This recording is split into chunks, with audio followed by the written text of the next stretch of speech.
Alrighty, so we're going to be picking and choosing some of the interesting new additions in the patch notes really quickly. I do plan on going over the patch notes in their entirety once they get translated and posted for the global version of the game, just because it's a lot easier to read. Some of this stuff is going to be like translated googly, so it's going to be insanely hit or miss on some of the translations and everything. So I typically try to wait for the global patch notes for like a full breakdown. But either way, if you're new to the channel or anything, feel free to subscribe. If you want to see the new Melee skill translations and stuff like that, I should already have that video up on the channel, so feel free to go check that out. We went over the translations, showed off his skill animations, they did a little bit of PvP with him, and we even looked over the banner. But this is going to be mainly looking at the big new additions that are getting added with this update as well. So one thing to note really quickly, I seen somebody post about it in the 7DS Leaks Discord. This is the first ever base UR grade character. So normally characters start out as SSR characters. This is the first character to ever start out as UR, and apparently, I'm not exactly sure where it says it in these patch notes, but somewhere in here it does say that because he is a base UR character, he actually does cost a little bit more resources to enhance, so Super Awakening and leveling up, I think does cost a little bit more materials. I'm not exactly sure where they seen that at, but it is in here somewhere. I think maybe it's right here. For rarity UR characters when acquired, the amount of materials required for Super Evolution and Super Awakening will be partially increased. So, also, proof of one-step evolution cannot be used for rarity UR characters when acquired. So, that is very, very interesting. Added UR character coin item to the coin shop. Oh, so he's a whole new coin. Originally, I thought that it was going to be like, oh, you know, because he's a blue character, you can actually get him in the coin shop, but I guess that is not going to actually be the case, which is very, very weird. So, yeah, I'm not too sure what to think about that. Chapter 29 of the story is coming out. This is going to be a really big one. I think this is where they finish off the fight against the Demon King, so that's going to be pretty cool. But one of the biggest things that we have to look at is True Awakening, which is a brand new form of character enhancement. So I'm not 100% sure how this works just yet. Of course, like it'll be coming out on KR and JP servers tomorrow.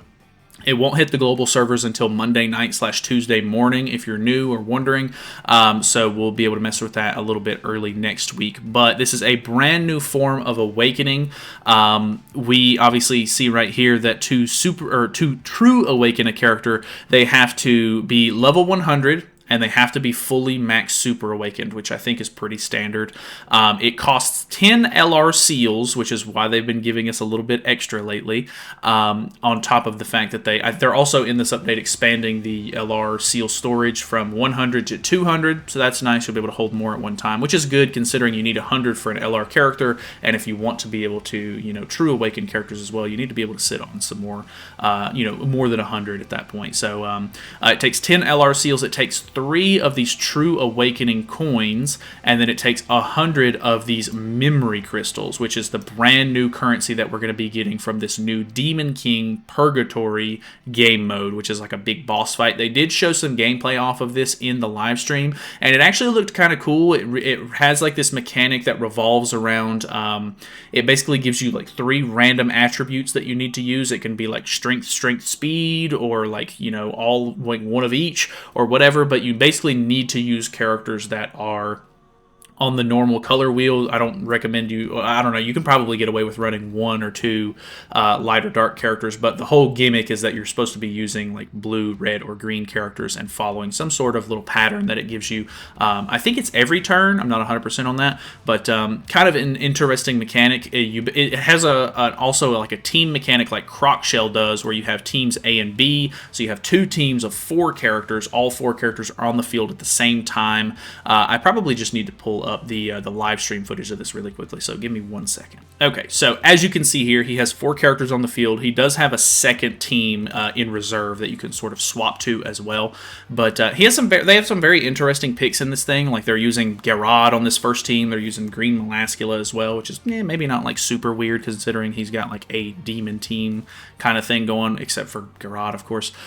His second team is pretty, like, it's a lot heftier with the fact that he's running like the new Melee. He's running putting LR Escanor on there. He's got Zaneri on there for whatever reason as well. But you can see right here, the next rule is strength, strength, speed. So very interesting to note. You basically want to hit as many of those as you possibly can. He actually kind of ruins himself a little bit here because he... I guess he tries to rush for Meli's ultimate and gets rid of one of his red cards, even though he needs to have 2 red cards and a blue card, and then his other team has Deanne on it, so he doesn't have 2 red cards with that team either. But the more you follow the rule, it actually fills up this little gauge down here in the bottom right, and Wild is an actual mechanic to this fight where the more of the rule you stick to, so if he does 2 red cards and then a blue card in that order, it's actually going to bring Wild onto the field, or I don't know if it's on the field. It's kind of like an animation that plays where Wild will hit the target. It'll actually give him 3 different debuffs, I'm pretty sure. So the first one is increases the damage taken. I think that's if you just do one of the 3. So I think during this he actually ends up using a red card, and then I think he just uses like a stance and a buff instead. So because he only followed one part of the rule, he does increase the Demon King's damage taken, so you can do more damage to him. If you have 2 stacks on him, I can't remember exactly what the second stack was, but it's an all-stat increase or all-stat decrease to the Demon King, and then here I think I skipped a little bit too far over it because he follows the I think it's right here. So he follows the rule. It's strength, strength, speed. He uses. Okay, no, this is the one earlier. Sorry, I'm all over the place. I should have had this stuff already prepped. But Wild comes in once you do the rule for the turn. He attacks him. And then he does his stuff. So, I guess maybe because he technically used a blue card, but it wasn't an attack. Maybe it doesn't have to be an attack. I'm not 100% sure on that. We'll probably get more info on this, in the coming days when people actually get their hands on the game mode. But if you get all 3 of them, he actually stuns the Demon King out of his turn. So it's like a 1-turn stun. It'll tick over to his turn. He's already stunned. He can't do anything, and then it swaps back to you. So kind of interesting. He does have 2 different phases. There are 2 different difficulties. There's extreme and hell difficulty, and depending on which difficulty you beat it on, depends on the rewards that you actually receive from it. So interested to see how this goes. It doesn't really seem like they're taking that much damage. I don't actually know which difficulty they chose for this. I'm assuming this is extreme because I would expect hell to be a lot harder. But the corrosion stacks that they put on don't really seem to be that bad. It doesn't really seem like they take like a whole lot of damage at any given time. So maybe it's just the fact that they played the game mode pretty well, or whatever the case may be. But yeah, very, very interesting. I'm definitely looking forward to messing around with this a little bit. But if we go back over to the patch notes, you can see that if you beat it on Extreme, you get 8 of these boxes. If you beat it on Hell, you get 17, which is a very bizarre number. Like, why 8 and 17? No idea. But you're going to get the memory crystals out of these. And there is 1 memory crystal for each race in the game, which is a little weird considering the fact that, I pointed it out in stream. Fairies and Giants have very few characters in their race. So I'm hoping that maybe you can King exchange shop some of these and like trade them for other races if you end up because I assume you're going to get 1 crystal for each character or like each race out of the box. I'm not 100% sure on that. I really hope that it's not random because that would be incredibly weird. But it seems like every character just has True Awakening from the get-go. It does give you 1000 CC, which is not really that crazy, but it also gives you a new stat, which is damage resistance, and it gives you 10% damage resistance, which is pretty interesting. So on top of that, it's going to give you 10 GP for doing the True Awakening. Not really anything super crazy, but every little bit helps for Constellation stuff. So I assume the biggest reason why you're doing this is to get the damage resistance stack. But very, very interesting. I was maybe expecting more CC out of this. The fact that it's not as much CC, and I guess depending on how broken or like useful this damage resistance is, it doesn't seem like it's going to be the end of the world if you can't like max, True Awaken your entire box on day 1. Because the biggest bottleneck, it seems like, is going to be these new memory stones or whatever, memory crystals, because you're only going to be able to do this fight once a week. And you're only going to be able to get, the rewards from it once a week, I assume, which it also brings me to another point. I say that, but right here it says, after clearing the stage once, the stage will be locked, and additional stages can be opened using character coins such as platinum, gold, silver, and constellation coin or collaboration coins. So that makes me think that you can just do it for like once for the week, and then you can just pay coins to reopen it, that's a little bit pay to win, because obviously the only time you can get coins is if you summon, and obviously whales are going to be summoning a lot more than regular players, so they're going to be sitting on a lot more coins.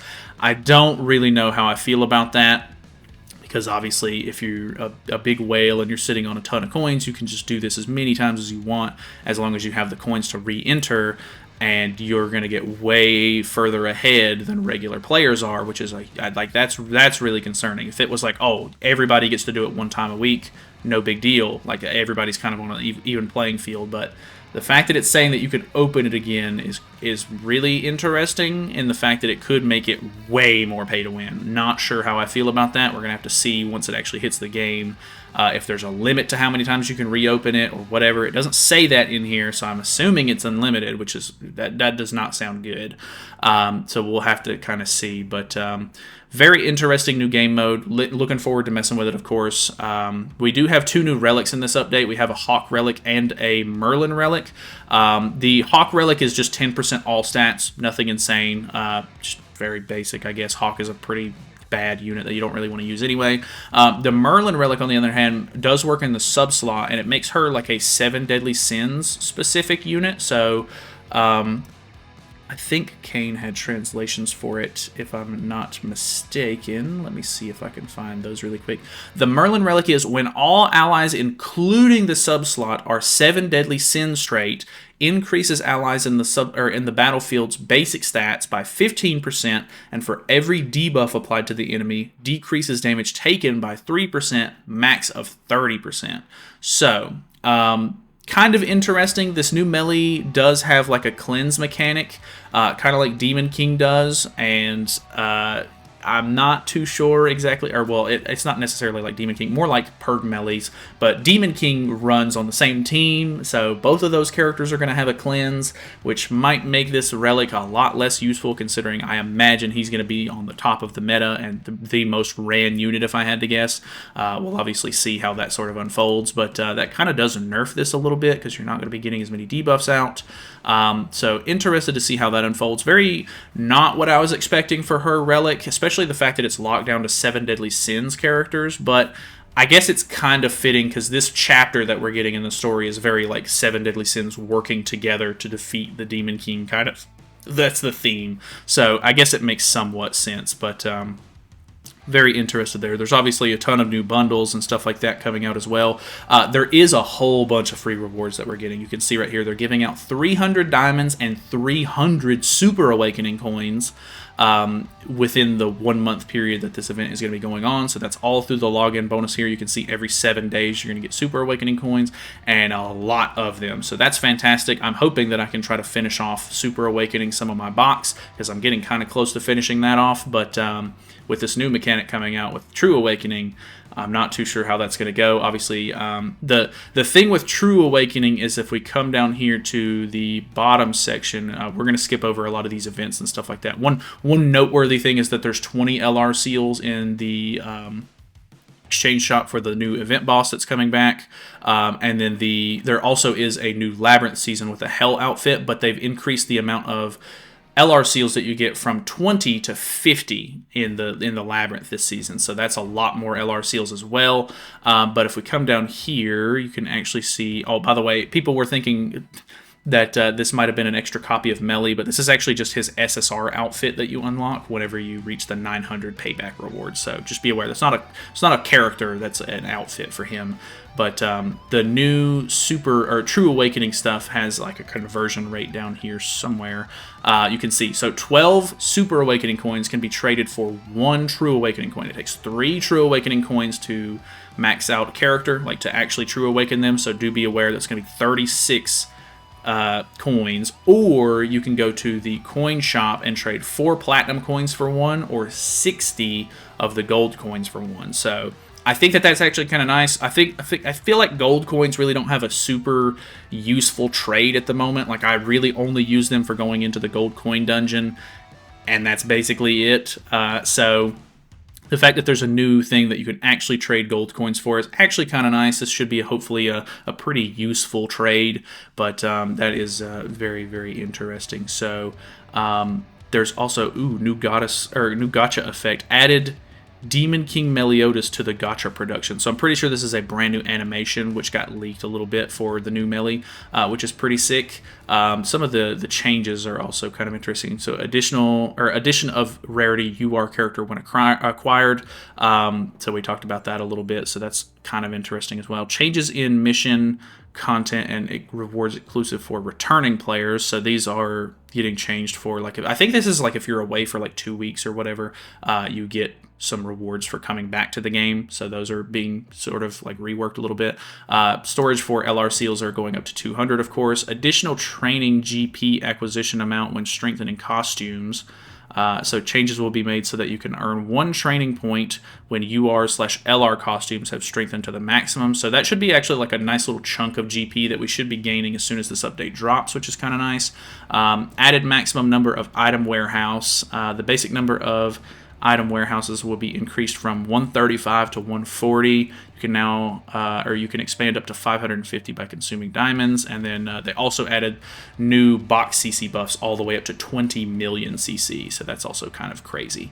But yeah, we'll go over the rest of this stuff whenever the patch notes come out for global. But those are the biggest things. Is this new game mode is very, very intriguing, and obviously the new True Awakening is very interesting. So looks like a lot of new, like, free stuff coming out to the game, of course. I wasn't really sure how they were going to one-up this previous festival, because they gave us a lot of free stuff during the Queen Liz festival as well. But new game mode's looking very interesting. True Awakening might be a little pay to win, but I'm interested to see sort of how it unfolds. Maybe they'll tweak it a little bit. Don't know exactly how it's going to work just yet, but I don't know if you're going to get one of each of these from these boxes or what the deal is. I'm hoping it's not random, because that would be incredibly weird if it was just like, oh, like I just got 17 human ones, but I don't even want to work on my humans at the moment. Like, I don't know.